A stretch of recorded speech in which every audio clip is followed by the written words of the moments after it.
Vamos a conversar respecto a esta incertidumbre en la cual se está inmersa la ciudad de Trujillo. Hay que recordar que hace un año atrás el señor Arturo Fernández, que había sido electo alcalde de Trujillo, finalmente fue en esa transición condenado por difamación.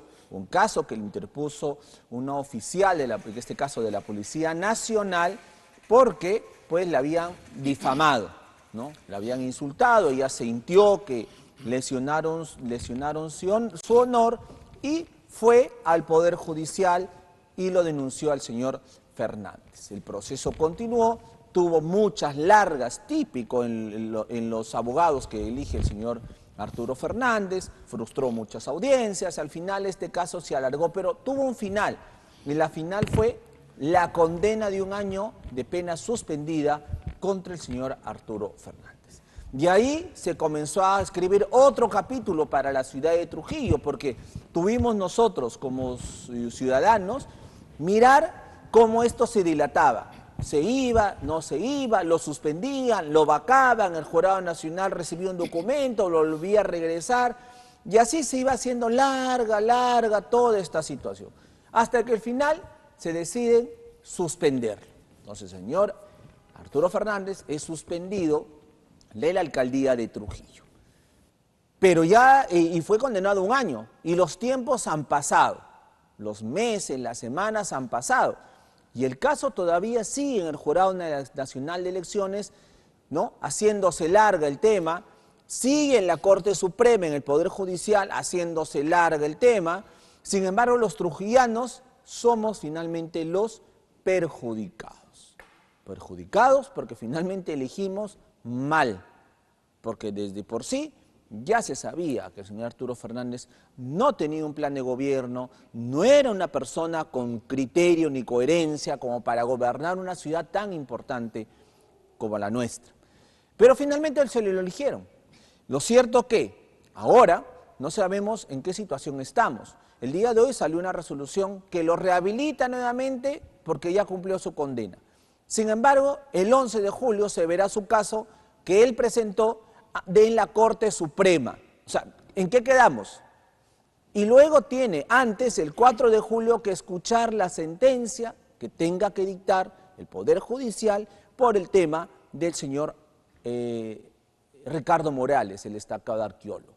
Esto será el 4 de enero. En tanto, yo les decía, en tanto, ¿qué hacemos? Y el Jurado Nacional de Elecciones, tranquilo, dicen, no, hagamos que recién vuelve el 9 de enero, como si nos hiciera un favor. Lo que no saben es que nos están perjudicando por todo este panorama. La ciudad está paralizada. Para conversar de esto vamos a dialogar esta noche con Carlos Calderón. Él es político, él ha sido candidato, también ha tenido cargos en el Congreso, ha sido diputado, en fin, o sea, tiene todo el expertise como para hacer este análisis político-social de la situación. Carlos, muy buenas noches, bienvenido. Carlos, buenas noches. Nuevamente en tus dominios, aunque no sea por motivos tan gratos, ¿no? Efectivamente, ¿no? Yo hacía esta introducción. Trujillo finalmente está paralizado, ¿no? Paralizado. ¿Y por qué sería la pregunta? ¿Por qué estamos en esta situación? A ver, un primer escenario es que Trujillo no es sino la expresión, o lo que está pasando es lo que se ve de la ejecución de un plan maquiavélico, malévolo. Ay, dirán, otra vez los conspiracionistas. No, los conspiranoicos les llaman a todos los que denunciamos que hay conspiración aquí. Lo que pasa es que, Carlos, detrás de todo este escenario trágico, tragicómico por momentos, está la mano de César Acuña. Y dice, otra vez con el tema de Acuña. Otra vez. Pero es la verdad. Lo denunciamos en campaña, lo adelantamos, Carlos. Arturo Fernández es un operador a la sombra de César Acuña. En su momento, acuérdate, ha sido su protegido. Él fue alcalde de Moche por APP. Y 8 años atrás, el teniente alcalde de Moche, que era el hombre de confianza de Félix Quispe, de Roger Quispe, el prófugo alcalde de Moche por corrupción, era el papá de Arturo Fernández. Por eso pasa del papá teniente alcalde 8 años al hijo alcalde 4 años con APP y Acuña. Luego, por estas cosas que ocurren, Arturo Fernández queda, digamos, fuera del entorno, pero porque él pidió cosas que no le quisieron dar dentro de APP. Y por eso fue, ¿te acuerdas?, que hizo este teatro de la carta que le voy a dejar a Acuña para que renuncie a un 10% de sus millones y se los dé a Moche. Pura pose, ya estaba con un buen asesor de marketing y fue construyendo una imagen populachera que le ganó réditos políticos. Y Mario Reina es el otro operador, es uno de los Acuñas Boys. Recordemos que Mario Reina, siendo bachiller en Derecho, todavía no era abogado, fue contratado por Acuña cuando Acuña fue alcalde, estamos hablando del año 2007, era uno de los Acuñas Boys. Y junto con Lucho Valdés, que es socio con Mario Reina de un estudio jurídico, son compinches, trabajan muchos años juntos. Es decir, se sabía desde la campaña que a Arturo Fernández lo iban a vacar porque Acuña no iba a ganar con José Ruiz, que era su candidato formal. Su candidato que él hubiera preferido era Martín Namay. Como José Ruiz se la hizo, sí, se la hizo internamente, se quedó con un candidato que él no quería. Entonces, ¿qué hizo Acuña? Dijo, mi plan B, Arturo Fernández. O sea, todo esto, todo lo que estamos sufriendo nuevamente los trujillanos, según tu análisis, fue un plan preparado de manera calculada, fría, por César Acuña. Y no solo preparado, ejecutado exitosamente. O sea, para desgracia de Trujillo, Acuña logró ejecutar su plan. ¿Y cómo probamos eso? Mira, hechos. Un hecho relevante. La Constitución dice que basta la primera instancia para que un funcionario público electo o nombrado pierda el cargo. Eso es causal de tacha si tiene cargo.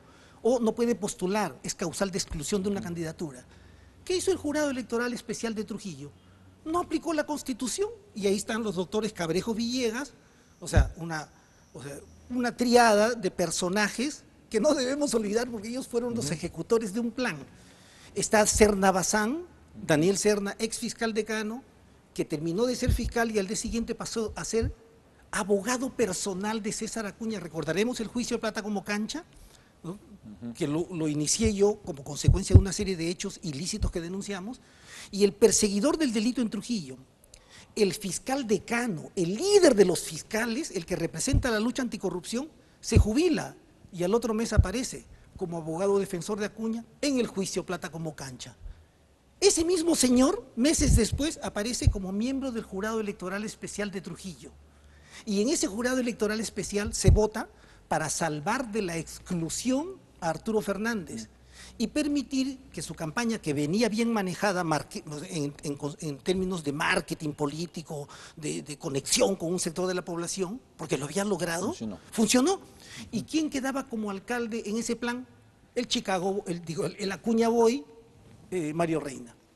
Entonces, que no venga Mario Reina ahora a llorar, que sí, que mira lo que pasa con Arturo Fernández, cómo es posible, es un loco, es un intratable.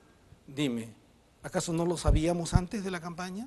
¿Acaso Mario Reina no estuvo tocando puertas para ser candidato y después recibió la indicación, anda con Acuña, con Fernández?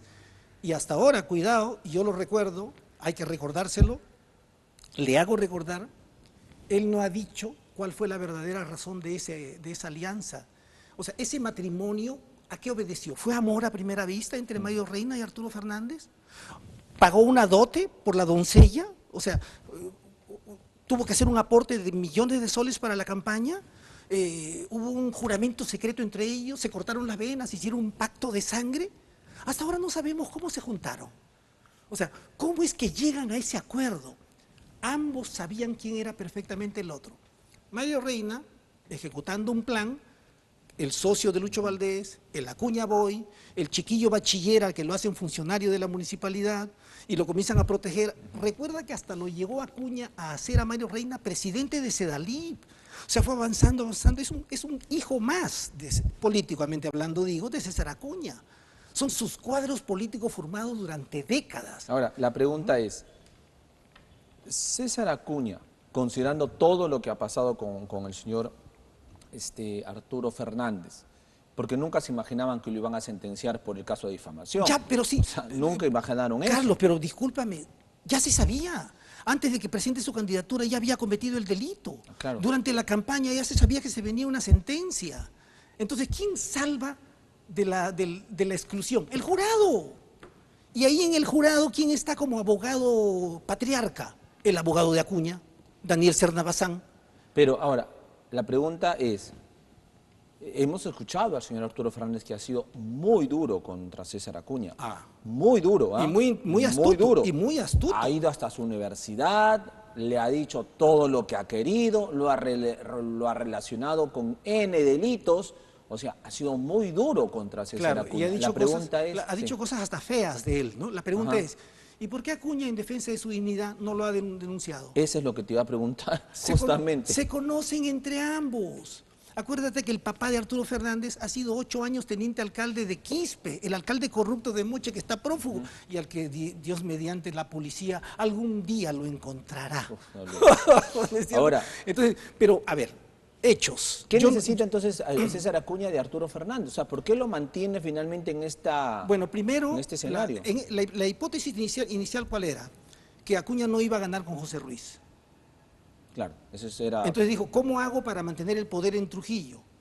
Tengo que tener un plan B. Y ese plan B fue Mario Reina, aliado con Arturo Fernández. ¿Cuán valioso?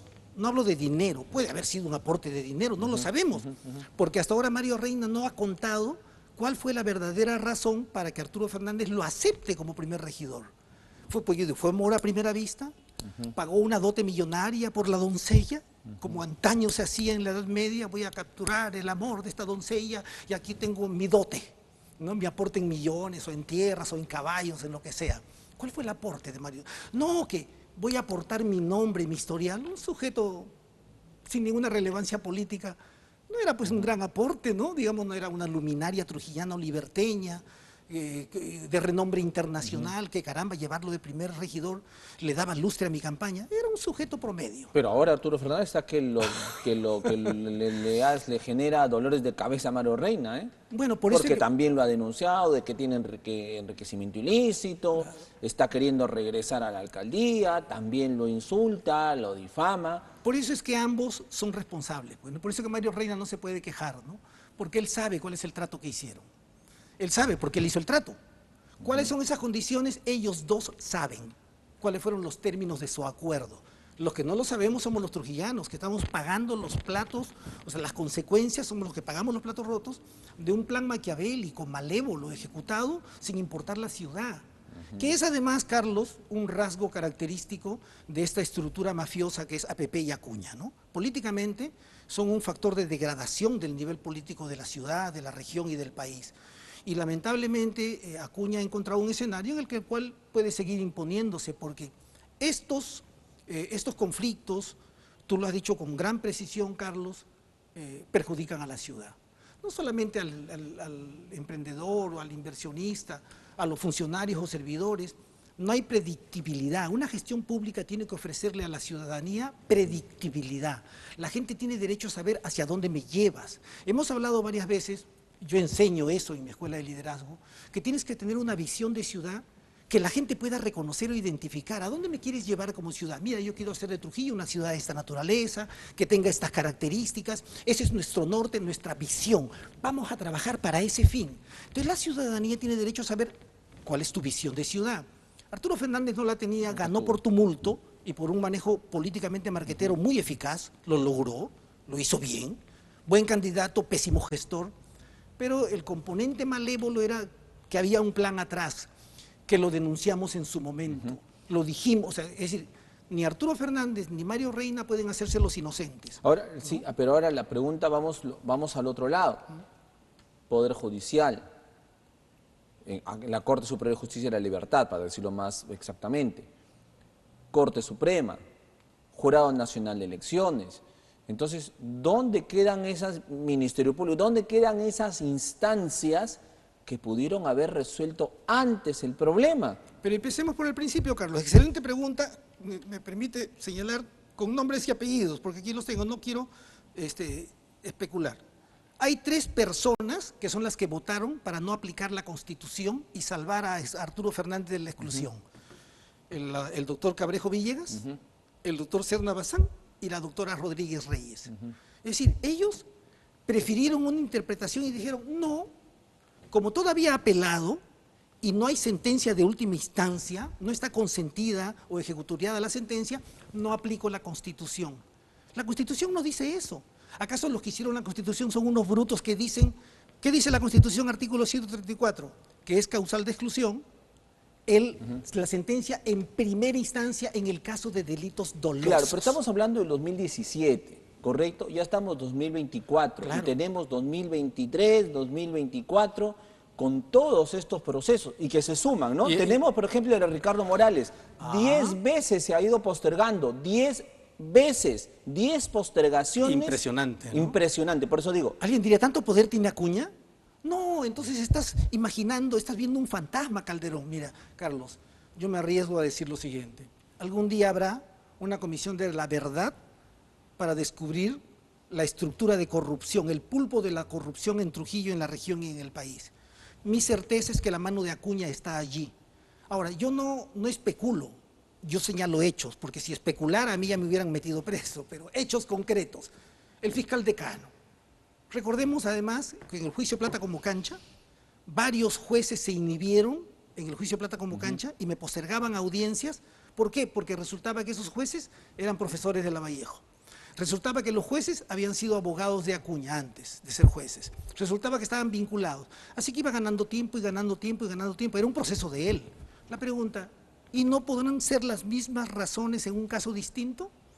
Si el fiscal decano, luego de ser el líder de los fiscales, el perseguidor del delito, el adalid contra los corruptos, apenas se jubila, pasa a ser el abogado defensor de César Acuña, el líder de la corrupción política. ¿Jurado Nacional de Elecciones? Bueno, no estamos hablando también que hay un caso en el que al propio hijo Richard Acuña está comprometido, y ojo, espérate que a lo mejor salen audios, conversaciones telefónicas.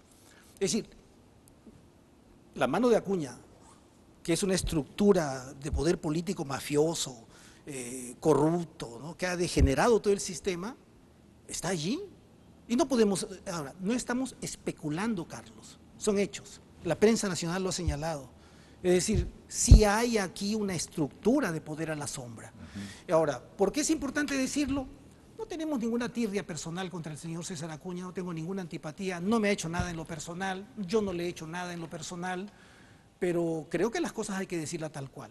Y lo que está sufriendo Trujillo es consecuencia de la ejecución de un plan maquiavélico, malévolo, orquestado por el equipo de César Acuña. ¿Y por qué lo beneficia, entre otras cosas?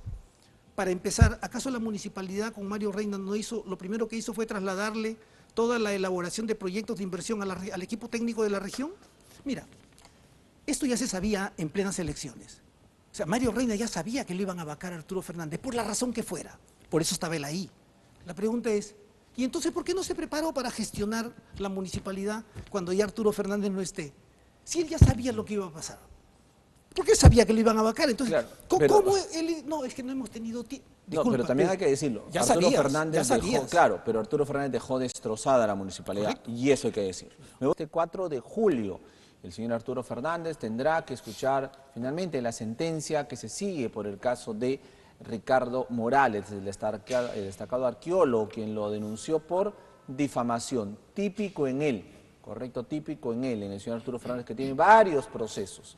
Y lo cierto es que el caso del señor Ricardo Morales ha tenido 10 postergaciones. La juez ha tenido que separar de manera íntegra al abogado del señor Fernández, porque sentía, y era más que evidente, que lo único que se daba eran leguleyadas para seguir postergando todo esto. Bueno, la juez lo paró en seco, le dijo, ¿sabes qué?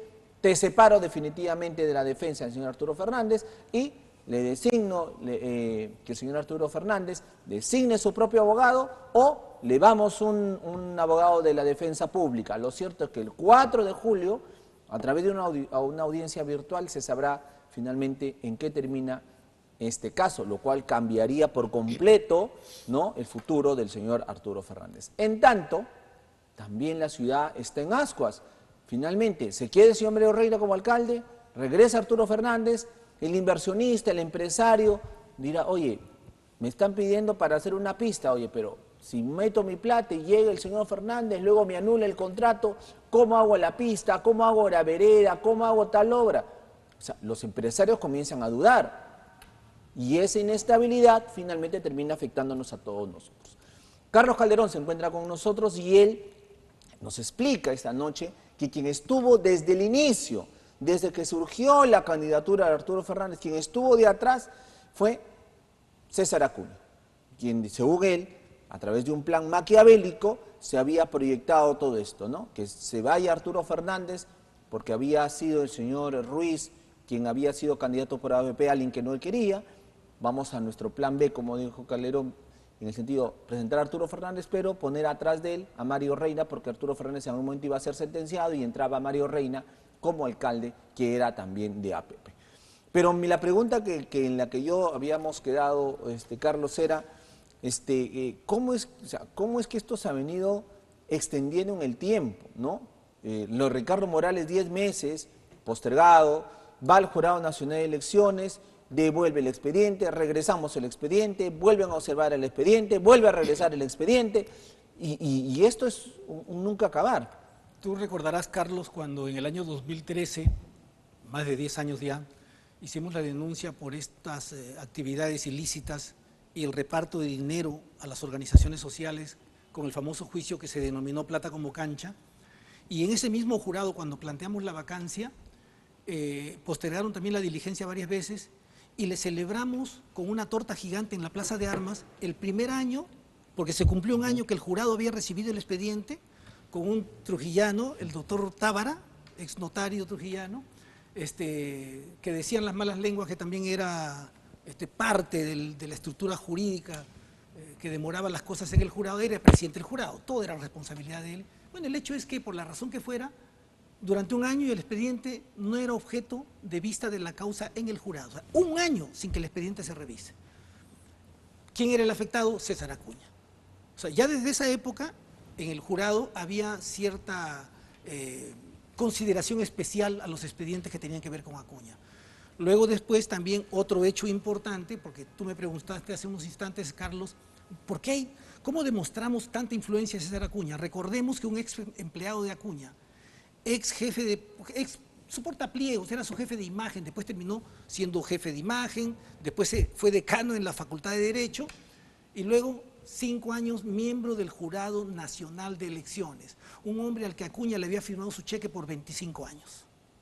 Dime si no hay influencia real. O sea, yo estoy señalando hechos, no estoy especulando, no estoy diciendo, ay caramba, me parece, yo creo, no, estoy señalando hechos. Y en el mundo del derecho penal hay un aforismo, una frase que usan muchos los colegas penalistas y es, la suma de indicios hace el delito, ¿no? O sea, camina como pato, grazna como pato, nada como pato, ¿y qué? Es otra ave, no, es un pato, o sea, en algún momento la historia tendrá una comisión de la verdad de la corrupción en el Perú. Mira, de hecho hay un sitio especial reservado para esta estructura política montada por César Acuña, ¿no? Ahora todavía no, está en actividad, tiene poder, pero el tiempo no se detiene y tarde o temprano la historia se sabrá, ¿no? Pero la influencia de César Acuña no solo se ha quedado en Trujillo, o sea, no es que tiene la libertad solamente, ya la influencia de César Acuña ya no es tampoco a través de los gobiernos subnacionales, o sea, no vamos a ver que tiene una alcaldía, que tiene otra alcaldía por allá, que tiene otra alcaldía por acá, o que tiene un gobierno regional en el sur, otro en el norte, ya no está así, o sea, su poder ya no está disperso. El poder, ojo, el poder de César Acuña ya no está disperso, ahora el poder está centrado en el gobierno central, es decir, en el gobierno, en el ejecutivo, en el gobierno de Dina Boluarte. Por algo están haciendo este cogobierno. O sea, ¿qué duda cabe, señores? ¿Qué duda cabe que César Acuña está protegiendo, blindando el gobierno de Dina Boluarte sobre pretexto, la clásica de todos, o lo van a escuchar siempre, por la gobernabilidad? Pamplina, nada de gobernabilidad, simplemente por los intereses que ellos tienen detrás. Entonces, reitero, el poder Acuña se ha ido agrandando y ha llegado a lo más alto que ha podido llegar. No es presidente, pero casi despacha, ¿no? Porque ministro que quiere, ministro que viene. No, y además acaba de poner a su empleado favorito de Lima, Lucho Iberico, ¿no?, como embajador del Perú en el Reino de España. Ahora, ¿por qué decimos que es empleado? Porque trabaja en la Universidad César Vallejo, o sea, Acuña le paga su cheque mensual y es el encargado de supervisar el funcionamiento de la sede de la Universidad Vallejo en Europa y de todas las actividades académicas de la Universidad Vallejo. O sea, ha nombrado a su cajero, a su supervisor de caja, a su empleado, al que él le paga su cheque mensual, como embajador de todos los peruanos en España. Es decir, ese para señor, sus negocios. claro, Lucho Iberico no va a estar como embajador para cuidar los intereses del Perú, sino está como embajador para cuidar los intereses del que le paga su cheque mensual, a la sombra. Bueno, no tan a la sombra porque es empleado formal de la universidad, ¿no? O sea, es empleado de Acuña hace 20 años. Y ahora lo han nombrado embajadores y nosotros los peruanos, con nuestros impuestos, le pagamos el sueldo a Lucho Iberico como embajador. Y Lucho Iberico está como embajador en España cuidando, cautelando los intereses de su patrocinado, mejor dicho, de su empleador César Acuña. Es decir, lo que tú dices es verdad, hay una expresión real del poder. Ahora, ¿por qué nos damos cuenta de estas cosas? Porque la arrogancia se come la inteligencia. Hasta ahora Acuña ha sido muy astuto, se ha ido salvando en el Ministerio Público, salvando en el Poder Judicial, pero todo tiene un límite. Tarde o temprano esto va a ser plum, va a eclosionar. Por ejemplo, lo de Lucho Iberico es un exceso. ¿Acaso él no podía pagar nomás un buen sueldo a alguien que se vaya a España a hacer ese trabajo? No. Él quiere además hurgarle a los demás en la herida poniéndole sal para que digan que te arda. Yo estoy poniendo al embajador. No, demostrar poder, pues, así es. Demostrar poder, o sea, no te metas conmigo, mira el poder que tengo. Por eso es que la arrogancia se come la inteligencia, Carlos, y ya está empezando a mostrarse esos excesos, a evidenciarse, que van a hacer que en algún instante se quiebre, ¿no? Exacto, es eso voy, o sea, los excesos que se está viendo en esto va a originar que en algún momento cometan un grave error que puede costarle muchísimo, pero vemos un César Acuña, como bien dices, con un plan maquiavélico para poner a Arturo Fernández. Vemos un César Acuña que sueña ser presidente, es por eso que está poniendo sus tentáculos en el gobierno central y en todas las instancias públicas donde pueda meter su gente de APP y todos sus contactos, sus nexos. Pero la pregunta que tenemos que hacernos los liberteños, y ahora sí ya con cabeza más fría y objetiva, es decir, a ver, si César Acuña quiere ser presidente del Perú, vamos a evaluarlo, pues. Y la evaluación más cercana es su gestión en el gobierno regional. ¿Qué gestión está haciendo en el gobierno regional de La Libertad? ¿Qué le está dando a los liberteños, ya a casi año y medio de gestión, qué le está dando a los liberteños en salud, en educación, en seguridad ciudadana? Ahí hay que evaluarlo objetivamente. ¿Cuál es tu análisis? Mira, queda entonces primero claro de que hay una estructura del mal detrás de todo esto, que lo que vemos no son sino las muestras, la expresión de algo que subyace en el escenario político trujillano y liberteño. Y es un plan maquiavélico que se ha venido ejecutando, que no es un invento porque estamos señalando hechos. Los hechos concatenados, los indicios uno tras otro, así como los hechos nos hacen llegar a conclusiones, los indicios para un juez penal terminan llegando a la certeza del delito. En este caso, si analizamos la historia previa de César Acuña a su gobernación regional actual, él ya tenía varios deméritos, ¿no? Entre ellos, haber renunciado a la gobernación regional 9 meses después de salir elegido para su aventura presidencial. Pero en la última, como que digamos, la ciudadanía ya le da una nueva oportunidad. Y hay varias cosas que discutir, ¿no? Pero ya está, fue elegido gobernador. Muy bien, pruebas al canto, pues. Muéstrame tu eficiencia, muéstrame tu liderazgo, cuál es tu visión de región. Es lo que hablábamos hace un rato para la ciudad de Trujillo. ¿Hacia dónde llevas a la región La Libertad? ¿Cuál es el norte? Es decir, ¿qué es lo que quiere usted hacer de la región La Libertad en 4 años, en 10 años o en 20 años? Es decir, ¿puede él mostrar o compartir con la región, con la ciudadanía, cuál es su visión de región? No lo ha hecho hasta ahora, porque no la tiene. Él va parchando nomás según los problemas que se le van presentando y de acuerdo a la capacidad de presión o de interés de algunas autoridades provinciales que reclaman. Por eso es que aparece ahora a un alcalde le da 10 millones, a otro alcalde distrital le da 5 millones. ¿Para qué? para ejecución de obras dispersas, que no obedecen a un plan integral. Y para deshacerse ¿no? de la plata. Y no, o sea, para deshacer, o sea, vamos terminando el sexto mes del año y no llega ni al 20%. Claro, entonces él dirá, en mi porcentaje de ejecución, yo ejecuté porque transferí la plata. No, y además te transfiero ¿para qué? Para que hagas una obra física. ¿Con quién? ¿A quién vas a contratar?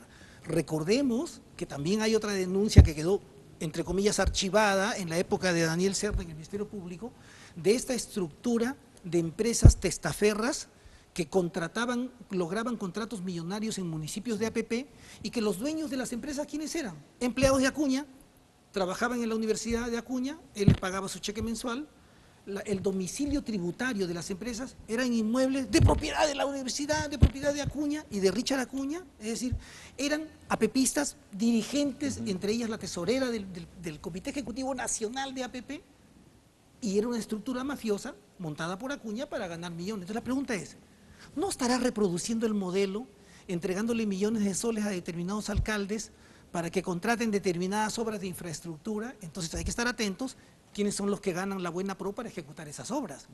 Porque entonces él está matando dos pájaros de un tiro. Por un lado, aparecer como eficiente, porque tú decías bien, se deshace de la plata, y en el fondo está dándole liquidez a un alcalde que va a contratar empresas para que ejecute obras. ¿Y a qué empresas? Y al final, o sea, tú me estás ¿A las diciendo, mismas que fueron sus empresas que contrataban con APP en La Esperanza, en varios sitios? o sea, tú me estás diciendo que, primero que para demostrar una supuesta eficiencia en el gasto presupuestal, les entrega dinero como cancha a los municipios. Así es. Les entrega ese dinero, ya ve tú qué haces. Pero eso sí, lo que hagas lo haces como empresa. Por lo tanto, o sea, el dinero del Estado se va supuestamente a hacer una obra y parte de ese dinero termina en las cuentas de Acuña. Pero son sus empleados, trabajan en la universidad. Los locales de esas empresas eran inmuebles de propiedad de Bueno, él. en el caso Claro. de hace algunos Entonces, años. pero la pregunta es, ¿y si es el mismo modelo? Además, ese es su modelo, pues. Recordemos que él implementó, es pionero en evidenciar esta estructura mafiosa de hacer política. Porque que no me diga, pues, Acuña salió a declarar, y uno de sus argumentos de defensa fue, yo soy un hombre que promueve el emprendimiento. ¿Acaso yo puedo impedir que mis empleados hagan negocio, hagan empresa? Más bien yo debería apoyarlos, dice. Claro, mira tú, ¿qué les dio? Les dio millones de soles para capital social, les dio razón social, los hizo dirigentes de APP y les dio los inmuebles de la universidad para que funcionen las empresas. ¿Quién le va a creer que las empresas eran de ellos, pues? Bueno, pues Carlos, ¿qué hacer en todo caso con todo este panorama? Bueno, ¿qué nos queda hacer como ciudadanos? Porque de las autoridades poco o nada podemos esperar. Creo que de todas maneras hay que estar vigilantes. Hay una estructura social. Mira, Trujillo tiene profesionales de primer nivel, hay gente muy competente. En todas las organizaciones políticas, te diré, aquí nadie puede decir hoy, inclusive dentro de APP, no hablo de la estructura burocrática, ¿no? Ya corrupta de APP, el núcleo de Acuña, pero hay gente decente en todo lado, Carlos. Creo que hay que mirar ahora con mayor detenimiento, y lo digo con tranquilidad, porque yo estoy fuera de la acción política. En lo personal simpatizo con un líder nacional, pero son mis simpatías personales, tengo un compromiso de apoyo personal con él, pero reconozco que hay gente de valía en todas las organizaciones. ¿Dónde está el desafío? En no estar dispersos, porque si no se reúnen, si no conversan, si no llegan a niveles mínimos de acuerdo, de ceder espacios, mira, el 2026 lo que va a pasar es que Acuña va a volver a ganar la elección, porque él la gana con la dispersión de los demás. Pero tal vez renuncia antes para postular a la presidencia. Claro, pero igual es el temor de que la estructura que ha montado, que es una estructura asistencialista, mafiosa, corrupta, vuelva a vencer a los demás. Entonces, ¿cuál es la exhortación? Oiga, reúnanse. Ahí hay líderes trujillanos, líderes regionales, algunos decanos de colegios profesionales, hay jóvenes políticos de 40 años, jóvenes de 40, claro, yo ya pasé esa edad largamente, pero como decía el gran Aya de la Torre, queremos generaciones nuevas que nos superen y nos venzan, pero no lo hagan dispersos, no cometan ese error, reúnanse, cedan espacios, conversen, lleguen a niveles de acuerdo. Trujillo y la región necesitan que ustedes asuman ese rol, pero no cometan el error de ir dispersos, porque si lo hacen, esta mafia política de Acuña y APP se va a volver a imponer. Carlos, muchísimas gracias por estar esta noche con nosotros y veremos pues cómo nos recuperamos de todo este trance que vive Trujillo y La Libertad. Muchísimas gracias. A ti, Carlos.